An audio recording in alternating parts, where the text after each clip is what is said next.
on ABN Radio, London's Afropolitan radio station. I love Throwback Thursday. There's nothing about it that I don't love. Anytime I can play On Vogue and Salt and Pepper, I'm literally the happiest person in the world. Right, joining me in the studio, Lydia Frimpong. Good morning, Lydia. Lydia Amoah. I'm so sorry. That's the old name. You know, I have the old in with you, Lydia Amoah. I've still got you saved in my phone. It's the old, so I'm gonna change that. Good morning. How are you? I'm fantastic this morning. Good, good. So you are going to be here with Pom Night. Yes. Now, Pom has been nominated for a Women for Africa award. Tell me about your work with Pom. Okay, so I began to work with Pommy last year, and when I met her, just saw that she was so amazing. And when I say amazing, she's a health professional. She'll get to tell you more about herself when she arrives here later on. But I've been working with her, coaching with her, helping her get the right attention she deserves. She's like one of those visionaries, and she has this vision to get Britain healthy. Yeah. So when you say she's a health expert, what is she actually? Is she a doctor? Is she a nutritionist? Question. Well, you know what? She's originally from Nigeria. So in Nigeria, she's actually a qualified doctor. So, but when you come to the UK, you have to retrain. Yep. So she's now, she's a pharmacist. She's got degrees in pharmaceutical science and zoology. I mean, every qualification you could think of, she's taken care of all of that. And what happened was her father, unfortunately, had a stroke. And she was part of the process to try and get his life back on the mend. Now, and so she was able to really intuitively understand what was happening. That's amazing to have that skill, isn't it? It really is. And then what happened was, unfortunately, he passed away. And then she's made a promise to herself that, look, there's all these hereditary diseases, and she said, especially in African families, they can suffer from stroke, high blood pressure, diabetes, and she just felt that you don't have to accept these things. All these, I mean, some things will happen, but some things are preventable. They are, absolutely, and that's what she's about. She works in a pharmacy every day. I've been on the phone to her, and it's like every 5 minutes she's dispensing some form of prescription. And she said, look, it's not that it's against doctors that you shouldn't take prescriptive medicine, but there are other ways, like you said, it is preventative, you know, through healthy exercise, healthy eating, a healthy attitude to life, lowering your stress levels. You know, it's Mental Health Awareness Week this week, and you know, we've been talking a lot about depression, mental health, anxiety, all these kind of things, and also treating mental health illnesses the way they should be treated, like anything else. If you've got a broken arm, you go to the hospital, you get it fixed. The same attitude should be taken to our mental health, absolutely. So tell me how you met Pommy and about your work with her. Okay, so Pommy came to one of my events back in 2016. Actually, an event that I spoke to you about, Pitch Perfect Network, and I met her there. And what it is, she's fantastic already at what she does, but I find that sometimes with a lot of women, Afua, that they're so good at what they do, but when it comes to coming forward and letting the world know, look, these are my gifts, here, this is what I do, this is what I can do, they shy away for some particular reason. And I say, you're not going to be able to get that far if you have that attitude.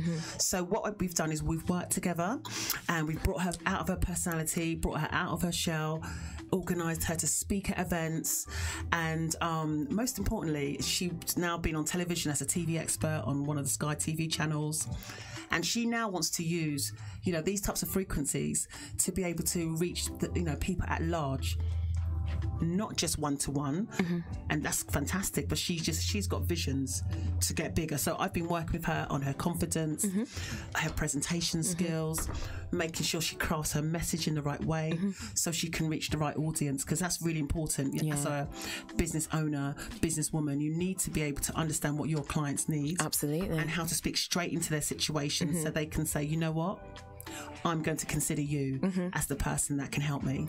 And a lot of that is about confidence, isn't it? I mean, the Americans never have this problem, right? No. They're so good at being like, I do this, I am here, what can I do for you? But the British were a bit more reserved, aren't we? It's that Britishness, isn't it? It's that thing that we have that we're not very good at, standing up and saying, I am here, I can do this, this is what I can provide. How can we as women, as you know, just as people, come out of our shells and be a bit more proactive and a bit more positive and outreaching about what we do, but without coming across as arrogant or overconfident, that kind of way. It's a balance, isn't there? There is a balance. I'd say it's really important to take good time to get to know yourself. Ask yourself, why am I doing what I'm doing in the first place? You know, what's my why? People have, for Pommy, it's her father. That's her why. And then you have to say to yourself, life is too short. Am I going to stop and worry what other people have got to say about me?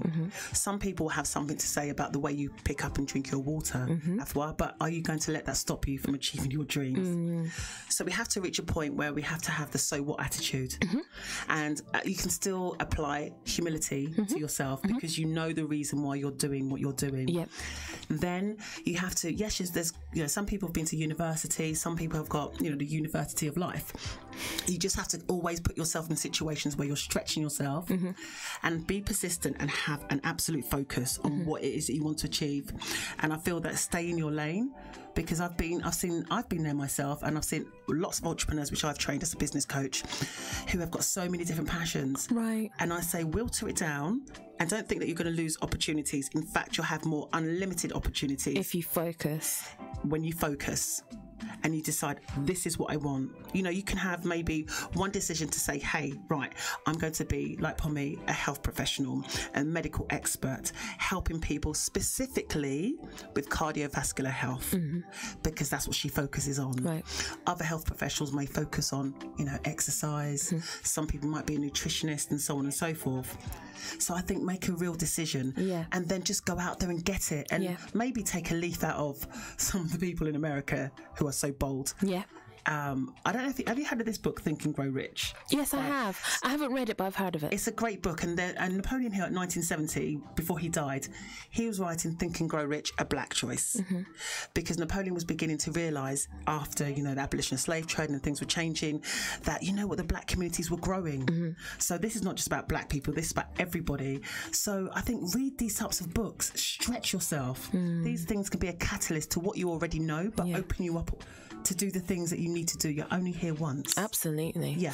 So Pommy is nominated for our Women for Africa Awards in the Women in Health category. Why do you think something like Women for Africa is so important? Well, listen, I think it's so important because, number one, we're living in the UK. Women for Africa puts a spotlight on from women all over Africa. They've got different categories of Women for the Year. And I feel, like you just said, what can we do to get ourselves out there more? With the awards, it gives you that recognition. You stand out. I mean, Pommy's got the opportunity to come in and speak to you today because she's up for that category. And when you have that opportunity, it's up to you to make use of that platform that is given to you. So I feel that Women for Africa is amazing. It puts a spotlight on Africa. So some stories about Africa. We have all these poverty stories of, you know, let's save a kid, or the, you know, this village here. But however, Africa's a very rich country. It is it's been an inventor of so many great things as well. It's got so many minerals and resources. So I believe it puts a positive light on Africa. And I think subliminally it educates the UK, and not just the UK, the entire world, to say, let's keep an eye on Africa. Yeah, definitely. They've got greatness there. Definitely. That's why I love Women for Africa Awards. Yeah, definitely. It's a great award ceremony. Yeah. And it's taking place. And you're hosting it? I am hosting. Well done. Thank you. Yeah. I was just saying, I'm so ridiculously excited about it. You should be. I am. And it's come around really quick. I mean, we've been talking about it since maybe January, February, and then all of a sudden it's 2 days away, and you're like, where did the time go? And why have I not got my nails done yet? Do you know what I mean? It goes to show that time is of the essence. It really does. So when you're persistent and you have focus, you make the most of time. See, the thing is, time's always going to be there, but you've only got you've only got so much time. That's true. Yeah. That's very true. Good way of looking at it. Right. We're going to get Pommy in the studio in a little bit. Ahead of that, in keeping with the Throwback Thursday tradition, here's a bit of Michael Jackson.